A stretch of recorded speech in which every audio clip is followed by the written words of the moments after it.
thank you, first off, for taking the time to do this. I know, to my understanding, was wanting to be a little bit more transparent on things. And this is a very storied club.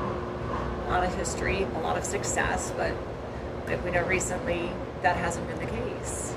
And while you've made some moves right now, let me just start off, and not to put you on your heels, but this might be putting on your heels a little bit. When you hear a fan base that has been so proud of this club yelling, "Sell the team," like, what kind of reaction does that get within you and maybe lead to some of the moves that we'll talk about coming up here? Well, I think it shows how passionate the fan base is, so that's a great outcome to have that passion. I think it heightens our resolve to turn this storied franchise and have it have more success on the pitch.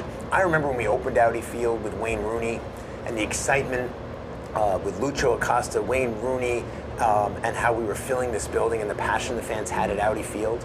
And that was just a few years ago. We want to return to that feeling. We want to return to that excitement. We want to return to the excitement this club had when we were winning championships. We won the U.S. Open Cup in my second year owning the club. And so Steve and I are resolved to turn this thing around from a performance perspective and really bring back the excellence that our fans expect and should expect. Yeah, I don't think anybody could put more pressure on us than we're putting on ourselves.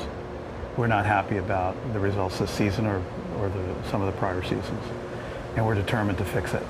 And that determination you're starting to see.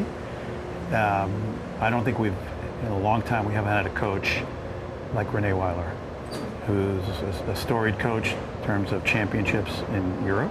I think we're already starting to see it on the pitch, and we're determined to put money into the club in the off season, bring in players, develop our young players, and turn this around. Let me ask about that, Coach, because there's been a rotation, 7 different coaches since 2022. It seems like every 18 months you're having to make a hard decision when things aren't going the way that you want. You're not afraid to make those decisions, but you just haven't landed on the right guy yet. So he comes in with, the most experience of a coach that you've had in this history, and you paid a good price for him as well. Like, what went into that decision, and why is he the guy? Why is he getting success, unbeaten since he's been here, that you haven't had before? Well, I think one of the things that speaks very well of Renee is that he's won on 3 different continents. Prior to coming here, he's won in different cultures in different leagues around the world, whether it's Belgium, Germany, Egypt, Japan, Switzerland. So we've seen that track record where he's been able to get the most out of his players, to motivate them, to inspire them. And we're seeing that in our first 5 matches under his leadership. There's a lot more we need to do. There's a lot more we need to do to reinforce the squad and the talent level. But his experience, his ability to read in-game situations, to prepare the team, and as I said, to inspire the team, I think we're seeing that in the first 6 weeks of his leadership. Yeah, I think a coach can make a significant difference in soccer. But I think we also recognize that this is going to take more than just a coach. It's going to take adding some additional players and additional talent to the team, and that's something we're going to be doing as well. And you just made a move that you announced today towards being able to make those decisions and letting GM Ali Mackay go. What's the reasoning for that, and what are you hoping will change with that? I think we have to hold people accountable, and we haven't been good enough. And unfortunately, it's a results-oriented business. And as a result, we have to bring in people who can achieve results. We thank Ali. Ali worked really hard. He's a great human being, but we didn't achieve the results we wanted to achieve. We're going to bring in a new person. We'll announce that before the end of the week. It's a search that we've worked hard on, and it's someone who we think will work very well with Renee. You make these decisions. They're never easy to make, but again, knowing this fan base expects and demands and wants more, and at times they've criticized you for being empathetic, for thinking you're not as into this club maybe as they want. And where do you think that comes from? Are they just not maybe seeing enough from you, or is it just basically the wins aren't there? Like, why do they get to that conclusion? Well, I think sometimes we're not as public-facing as I should be, and I take responsibility for that. I'm in this market, I'm in this community. I believe that our fans expect a lot and they deserve a lot.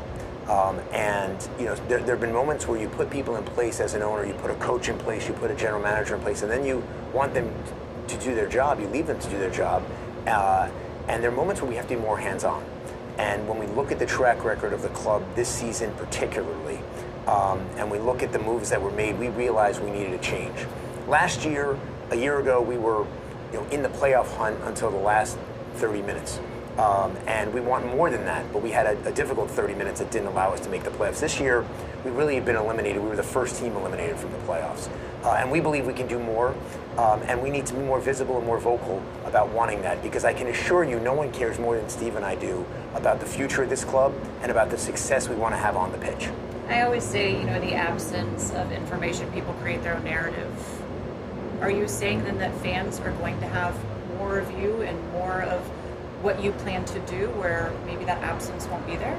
Well, I've been going to season ticket events this year, speaking with season ticket holders, speaking with our supporters groups, showing them how deeply we care, how much knowledge we have, how much care and thought we put into the club, and we're going to continue doing that because this sport, with the World Cup coming next year, the excitement level around the sport of soccer in the United States, it's completely taking off.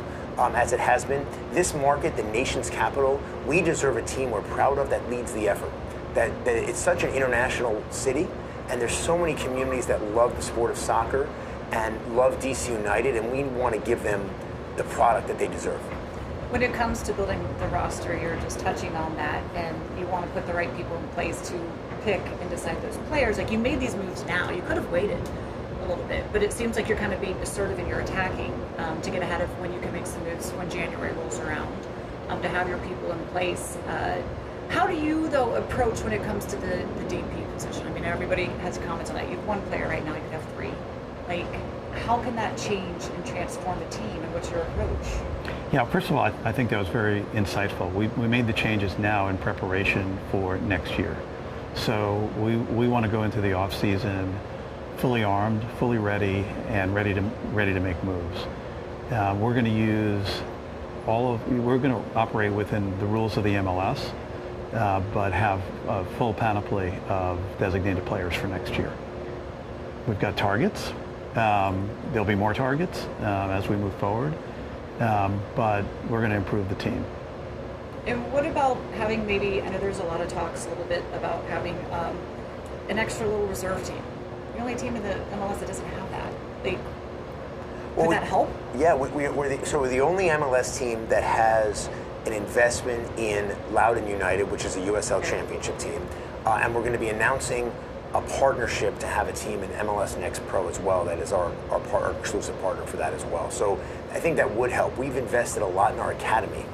Players like Jackson Hopkins, who's an academy product, and others who come from this community, the DMV, there's a wealth of talent here.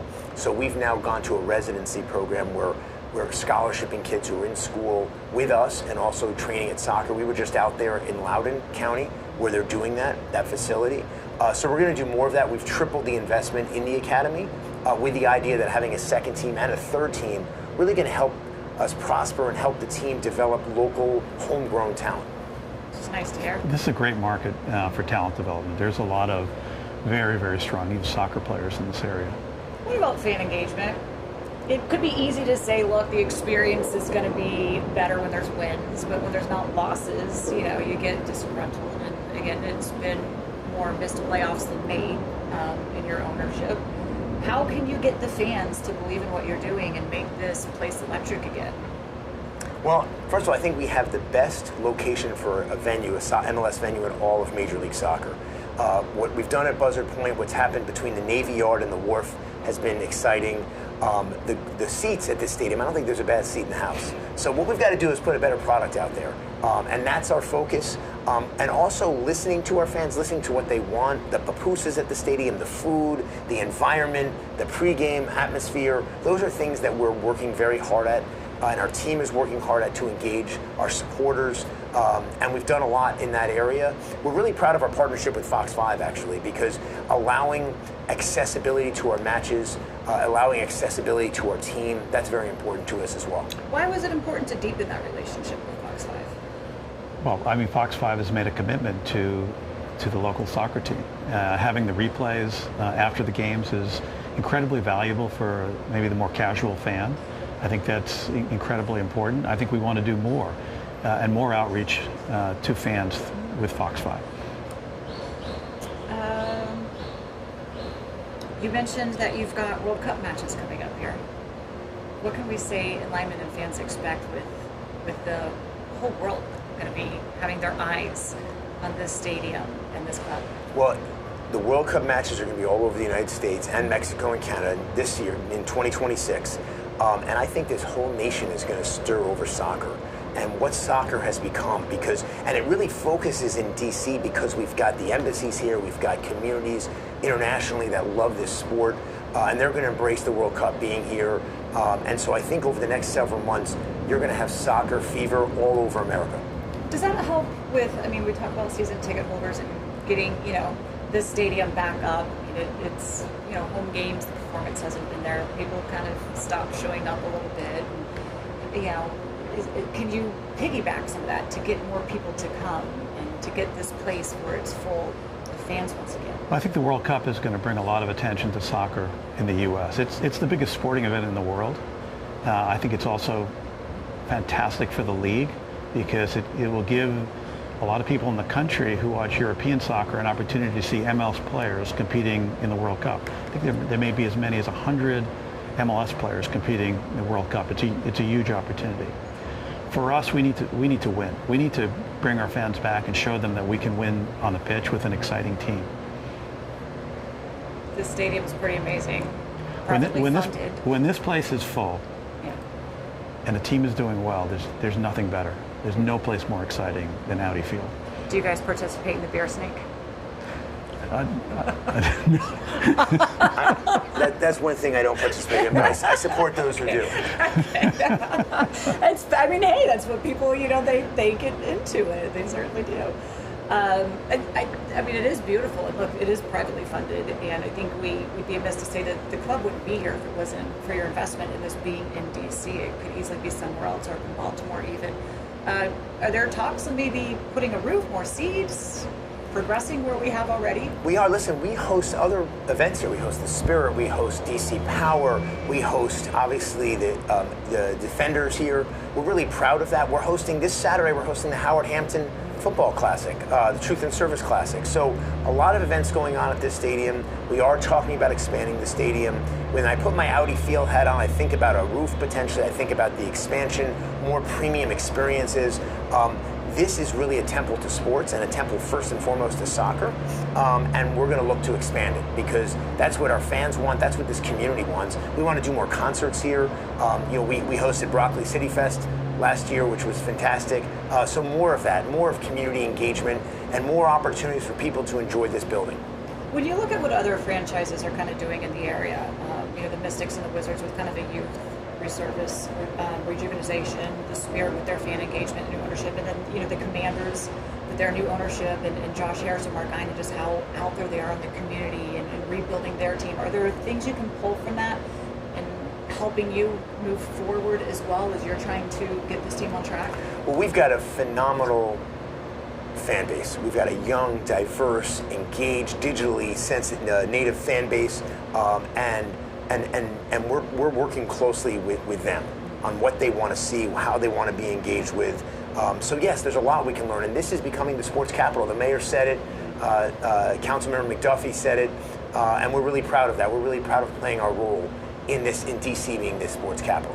Why should the fans believe that under your ownership, going forward is going to be different than the past? I think people can. We're going to have to prove it. And we intend to prove it. And we're starting to make changes now. You're starting to see it on the pitch. Rene Weiler is the most decorated coach that's ever been brought to this club. He's won 6 championships overseas. What I want to say is that when I got here, there had been multiple ownership groups in 20-year history of not being able to build a stadium, and playing at RFK, not having a training facility, not having the foundation to build success. And getting those things accomplished, putting it here in the heart of Washington, D.C., where our stadium, where Audi Field is it was a big first step. The next step is getting us back to winning championships and competing at the highest level. And we're not going to stop until we do that as well. All right. I wish you the best. Thank you for your All time. right. Thank you, Jim. Thank you. you.